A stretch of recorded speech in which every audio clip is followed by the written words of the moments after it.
path of the righteous man is beset on all sides by the inequities of the selfish and the tyranny of evil men.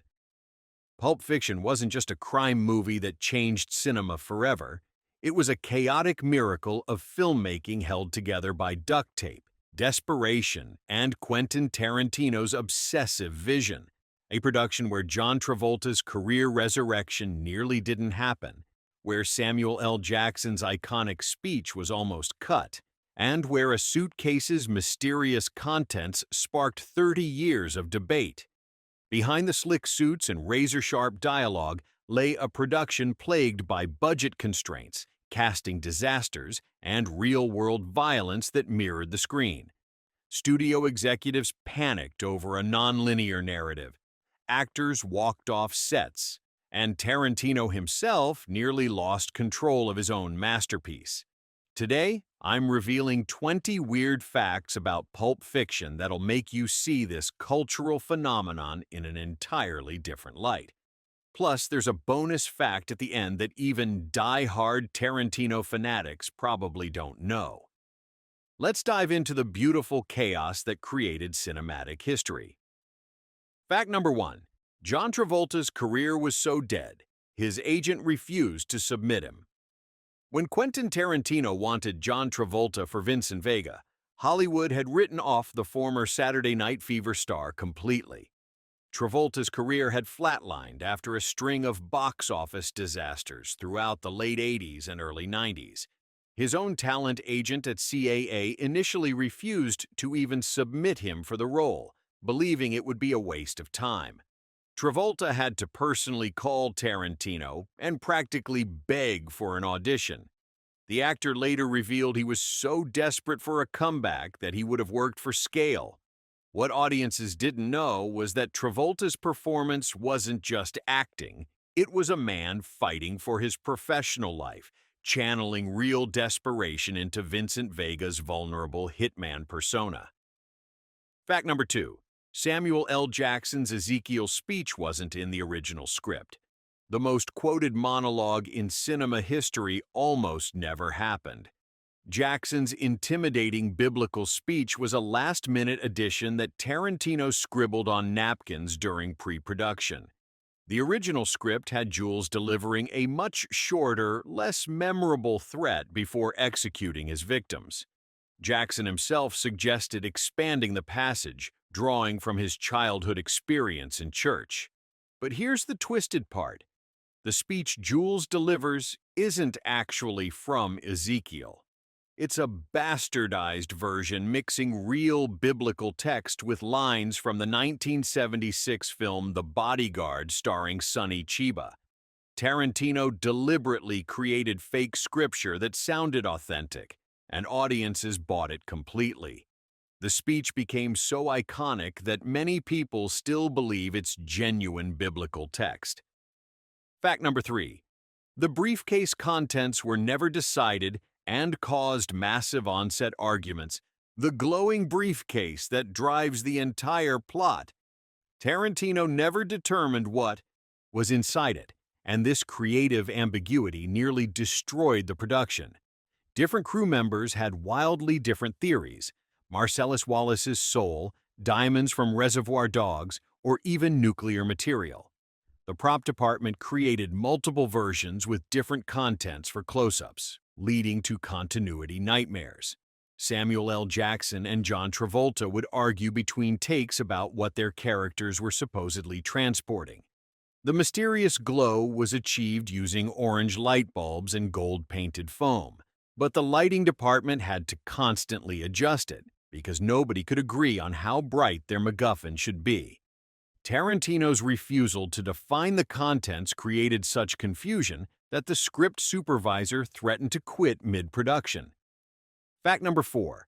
Bruce Willis nearly walked off set over his character's motivation. Bruce Willis, already an A-list action star, clashed violently with Tarantino over Butch Coolidge's character arc.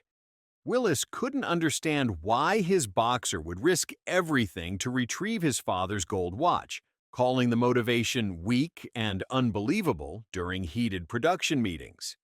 The breaking point came during the pawn shop sequence. Willis felt the rape scene was gratuitously violent and served no narrative purpose. He threatened to leave the production unless Tarantino could justify why Butch would save the man who wanted to kill him. Tarantino spent an entire weekend rewriting dialogue to give Willis's character clearer emotional stakes. The final version satisfied Willis, but their working relationship remained tense throughout filming.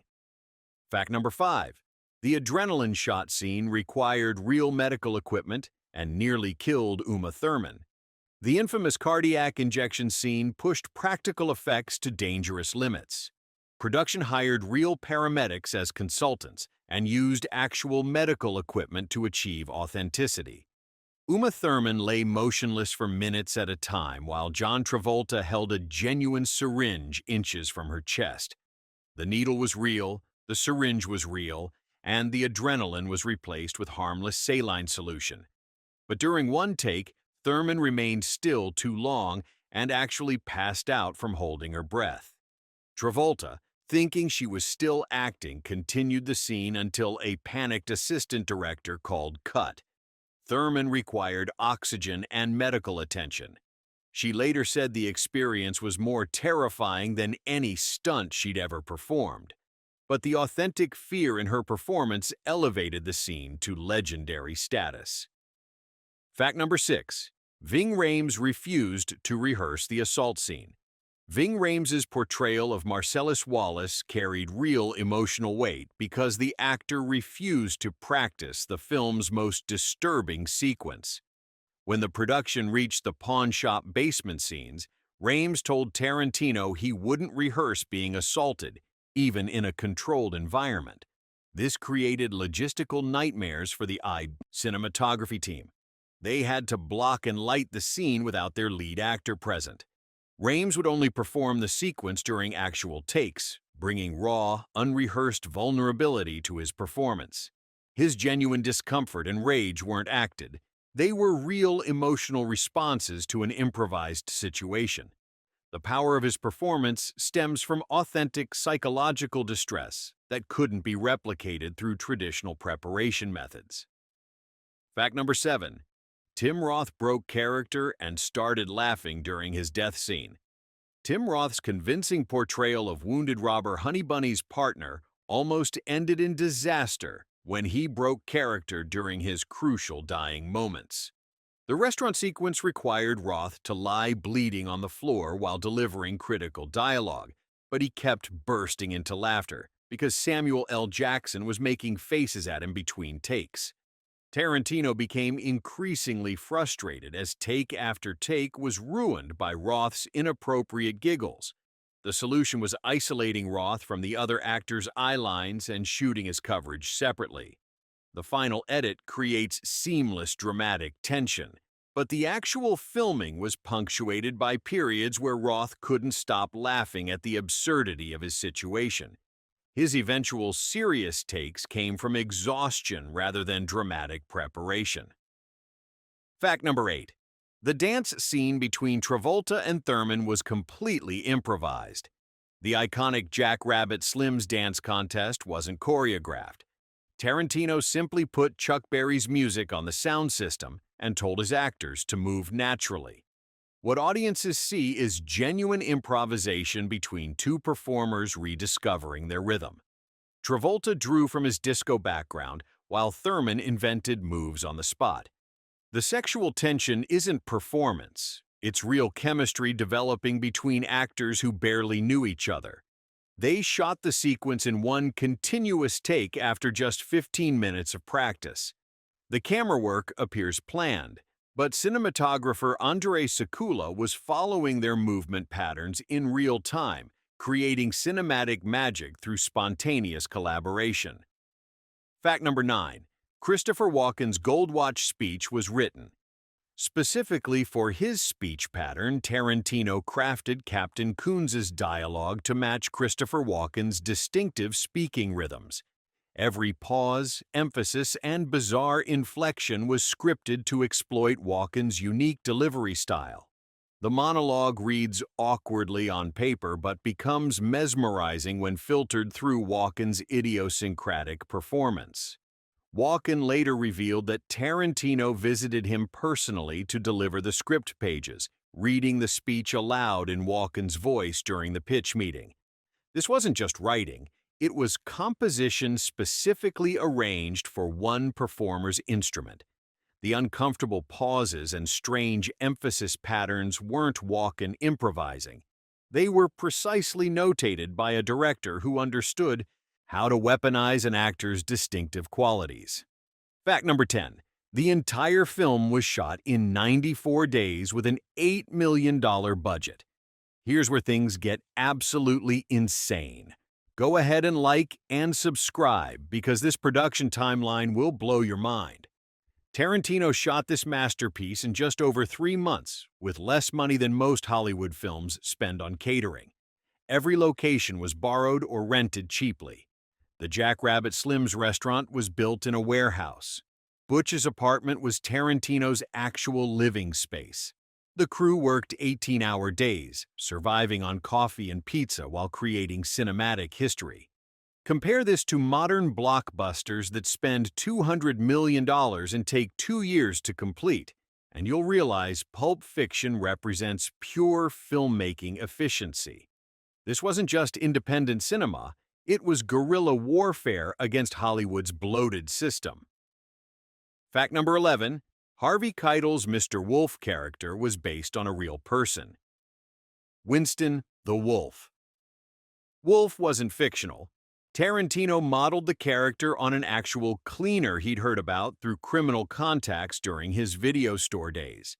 This real-life problem solver specialized in making evidence disappear and helping criminals escape complicated situations.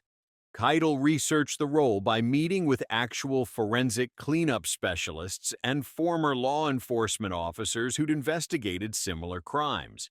His calm, professional demeanor wasn't acting. It was based on interviews with people who actually performed these services.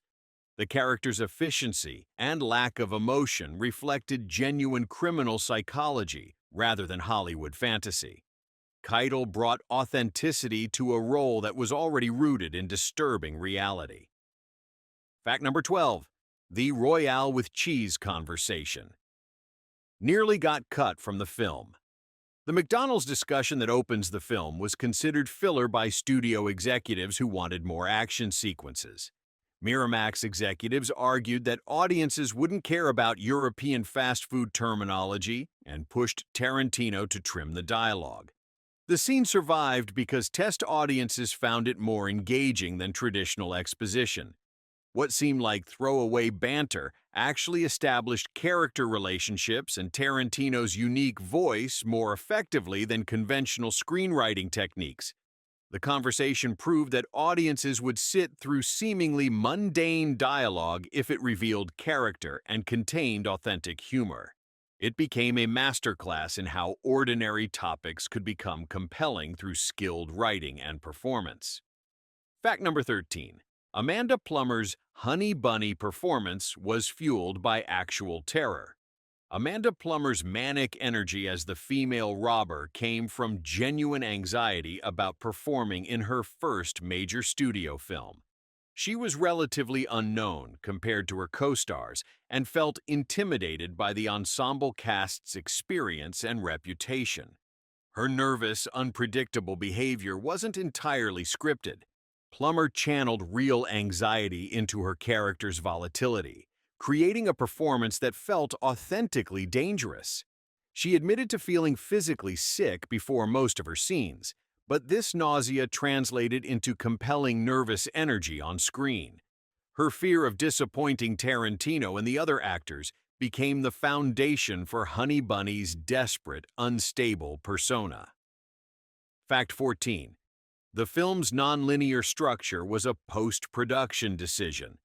Pulp Fiction was originally written and shot in chronological order. The famous time-jumping narrative structure emerged during editing when Tarantino realized the linear version felt conventional and predictable.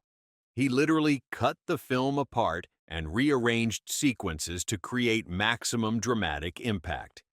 This decision required extensive reshooting and additional dialogue to help audiences follow the scrambled timeline. Some scenes had to be completely refilmed to accommodate the new structure. The editing process took 8 months, far longer than the actual shooting schedule. What audiences perceive as brilliant screenwriting was actually innovative post-production problem-solving that revolutionized narrative filmmaking. Fact number 15. John Travolta's Vincent Vega was originally supposed to survive. Tarantino's original draft kept Vincent Vega alive throughout the entire film. The character was meant to serve as the audience's guide through Los Angeles's criminal underworld. But during writing, Tarantino realized Vincent's death would create more dramatic weight and thematic resonance. This change required rewriting multiple scenes and affected every other character's arc. Vincent's death became a crucial plot point that elevated the story from simple crime narrative to meditation on consequence and mortality. Travolta initially resisted his character's death, arguing it would limit potential sequels. But he eventually agreed that Vincent's demise served the story's larger themes about violence and redemption. Fact number 16. The pawnshop basement was built in a warehouse and smelled terrible. The film's most disturbing sequence was shot in a constructed set that became genuinely unpleasant for the actors. The basement was built in a poorly ventilated warehouse, and the fake blood, sweat, and various liquids created an overwhelming stench that made several crew members physically ill. Bruce Willis and Ving Rhames had to perform emotionally demanding scenes while battling nausea from the environment. The cramped, smelly conditions actually enhanced their performances by creating genuine discomfort that translated into authentic desperation. Tarantino refused to improve the ventilation, believing the harsh conditions would make the performances more realistic. The actors' visible distress wasn't entirely acting. It was real physical discomfort, elevating the scene's psychological impact. Fact number 17. Uma Thurman's Mia Wallace was written for another actress. Tarantino originally envisioned Mia Wallace as an older, more experienced character and wrote the role for Michelle Pfeiffer. When Pfeiffer passed on the project, Tarantino had to completely reconceptualize the character for a younger actress. Uma Thurman's casting changed Mia from a seasoned gangster's wife to a naive woman playing with dangerous personas. This shift affected every scene involving the character and required dialogue rewrites to accommodate Thurman's different energy. The famous dance scene, overdose sequence, and dinner conversation all evolved to match Thurman's more innocent, experimental approach to the character. Her interpretation became more compelling than the original conception. Fact number 18. Samuel L. Jackson's afro was a $3,000 custom wig. Jules Winfield's iconic hairstyle required a specially constructed wig that cost more than some actors' entire salaries on the production. Jackson's natural hair couldn't achieve the specific afro texture Tarantino wanted, so the costume department commissioned a custom piece from a Hollywood specialist. The wig was so expensive that production hired a dedicated handler to maintain it between takes. Jackson had to arrive at the set 2 hours early each day for wig application and couldn't participate in physical scenes that might damage the hairpiece. This created scheduling complications and required stunt doubles for simple movements. The character's intimidating appearance was literally built on a foundation of expensive artifice that consumed a significant portion of the film's limited budget. Fact number 90. The film's soundtrack was assembled from Tarantino's personal record collection. Every song in Pulp Fiction came from vinyl records that Tarantino owned personally. He refused to license contemporary music, instead choosing tracks that reflected his encyclopedic knowledge of 1960s and 70s popular culture. This decision saved money while creating the film's distinctive retro atmosphere. Tarantino would play records on set between takes, helping actors understand the emotional tone he wanted for each scene. The music wasn't just background, It was a crucial storytelling element that shaped performances and established the film's unique temporal identity. The soundtrack became a cultural phenomenon in its own right, introducing younger audiences to forgotten classics while reinforcing the film's nostalgic aesthetic. Fact number 20. The final restaurant scene was shot first, creating continuity nightmares. Due to scheduling conflicts, Tarantino shot the film's conclusion before filming the opening sequence. This meant actors had to perform the story's emotional climax without understanding their characters' complete journeys. Samuel L. Jackson and John Travolta had to deliver their final dialogue before fully developing Jules and Vincent's relationship. This backwards approach created genuine uncertainty in the performances. The actors' confusion about their characters' motivations translated into authentic spontaneity that enhanced the scene's impact. However, it also created massive continuity problems with costume, makeup, and prop details that required extensive reshooting. The final edit seamlessly connects scenes that were filmed months apart, demonstrating Tarantino's meticulous attention to detail despite chaotic production circumstances. Bonus fact: here's the secret even obsessive fans miss. Tarantino doesn't just appear as Jimmy, the coffee-loving accomplice. He also provides the voice of the radio DJ in the opening sequence, plays the unseen caller who summons the wolf, and performs the restaurant announcer heard during the Jack Rabbit Slims contest.